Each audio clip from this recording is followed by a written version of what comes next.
عاشقت شدم، عاشق.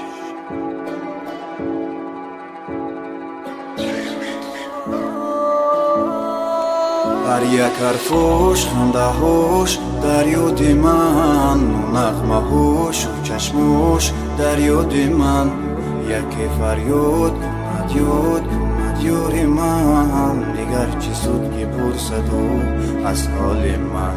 ببین که مردم، غمهای تو سرم را خوردن، این روحی نوجوان را بردن. هی خدا زند عاشقت شدم، مردم. دردی تو دردها را میدراند قلبها را، بر خاک درم آرام یا پرواز کنم بالا. آن درد مرامم را، هم عشق و هم جانم را، چشمانی تو بودن مثل دریا. عاشقت شدم ببین که ناتوانم، تو را دوست داشتنم بود به بهونه. زیغم آرام برایش من میخوانم، او جاهل در دلم تیر میبرونه. عاشقت شدم ببین که ناتوانم، تو را دوست داشتنم بود به بهونه.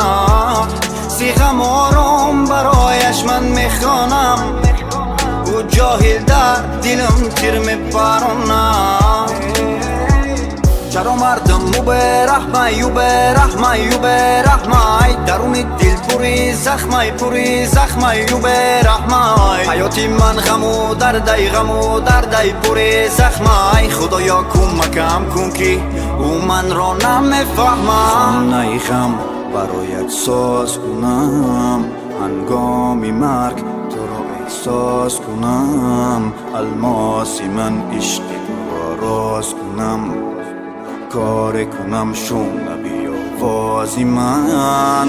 خانه غم برایت ساز کنم، هنگامی مرگ تو را احساس کنم.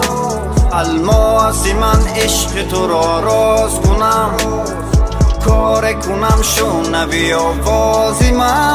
عاشقت شدم ببین که ناتوانم، تو را دوست داشتنم بود به بهونه.